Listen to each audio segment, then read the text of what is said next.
Hey guys, happy Thursday. Time for a Meet the Collection. Didn't see you on Tuesday. As I've mentioned before, I often kind of figure out a lot of stuff via my Instagram. I think I'm going to phase out the tip segment a little bit. I can still do that kind of stuff on the weekend segments, but I'd like to get something else going. So if you have ideas for a segment, let me know. Not necessarily something you've seen done elsewhere. I'd like to do something a little original. Maybe somebody does these kind of Meet the Collection things, but that was an idea that I came up with. It wasn't that I saw that anywhere else.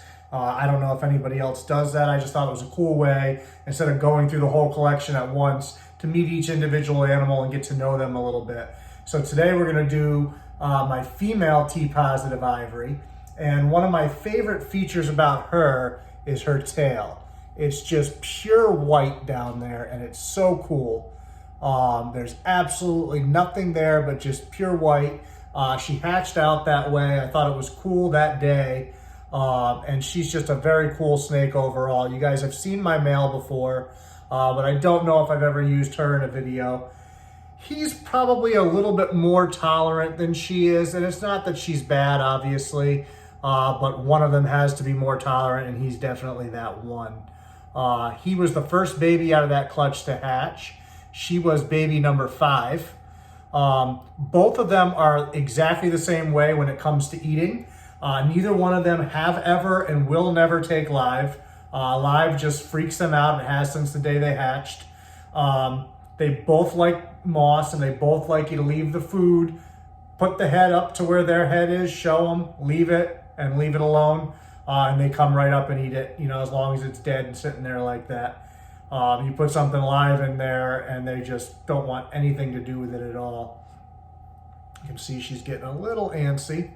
I haven't handled her in quite a while. Last time would have been just to change her moss. She's coloring up nicely, exactly what I want. I just don't want her to fall. They have that nice clear white belly. Just really, really cool snakes overall. I love these T-positive ivories. As I believe I mentioned in the video with the male or in another video, I didn't want to buy one. I always wanted to produce my own. And so it took me about 3 years to finally do it, but I did it. And I ended up producing 3 of them, 2 in this clutch, 1 in another. The one in the other clutch, unfortunately, failed to thrive.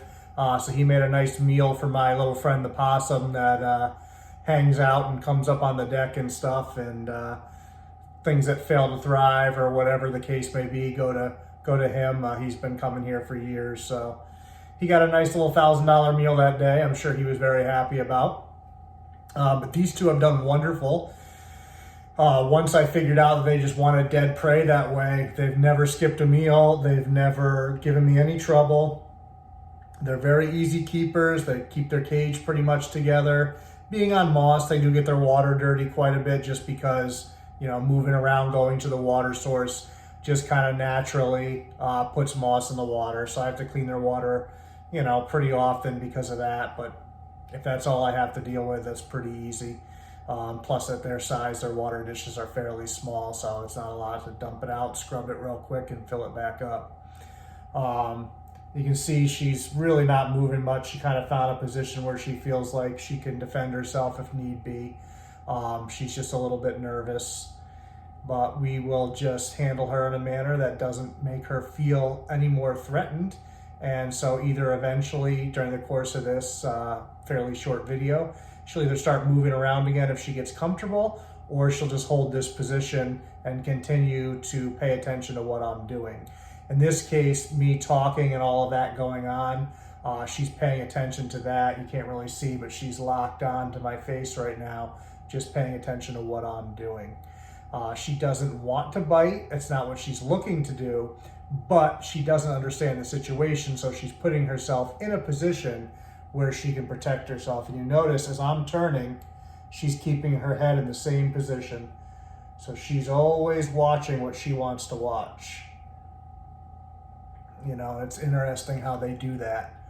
But, this is one of those things where I start handling her a little bit more now that she's at this age, and eventually she'll get the hang of it. The important thing is just not pushing her limits. So don't take my hand and jam it in her face right now. You know, that's the kind of thing that's going to push her to strike, and that's going to be a negative experience, and we're going to be counterproductive to what we want to do with her. Now her tongue flicks are starting again a little bit here and there, so she is trying to figure out what she's doing. I'll put my arm down for a second though because it's getting tired. It's amazing how much it hurts your shoulder just to kind of hold that position for a while. But I shifted her a little while she was down there. But she's just such a cool animal, and she's only going to get nicer.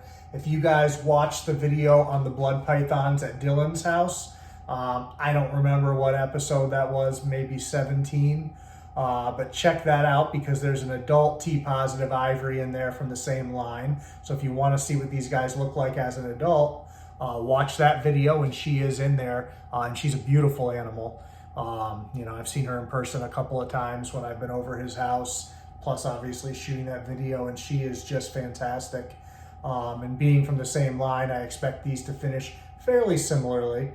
The biggest difference in this, you know, being T-positive from a regular ivory is that where you would normally see blacks is more of a brown color on these. And then the ivory's a little bit cleaner, a little bit creamier instead of that white. So it's just a little bit different heads. You see that nice little brown stripe there. Just such cool animals. I really enjoy them a great deal. And oh, now she's mad. See, I tried to move her. So I'll cut that short. I got to get her off the floor, which I'm sure she's not going to be very happy about, but I'll let her sit there for a minute since she's not moving. Check out the other videos. Let me know what you guys think. As always, I love the feedback. And then we will do a video on Saturday, but I would love to hear anybody's ideas as far as what to do with Tuesdays for a segment, so I can still put out 3 videos a week. But the tip idea is there's only so many extra little tips I can throw out there, so doing it weekly kind of wasn't really a good idea. So, you know, when it's summertime, I can do a segment just with taking a snake outside. You know, over the course of the week, I'm sure I can find a nice day each week, something like that. I could do, you know, I don't want to do another collection thing. I want to keep that once a week so that lasts for a while. And then obviously as I breed more steaks and have more holdbacks, there'll always be more collection to meet, hopefully, is the idea. But I still obviously have plenty of snakes you guys haven't seen, and some of them I'm waiting until nicer weather to do outside because I just really want to showcase them out there. I might even reshoot some collection videos we've done with them outside so you can see them, you know, in their more natural colors. You saw the difference with the big T-positive from inside to outside. You can see how much nicer she is in natural light, and a lot of the snakes are that way. So we'll see you guys. Let me know what you think about this girl, and I'm going to get her off the floor and put her back in her cage. We'll see you.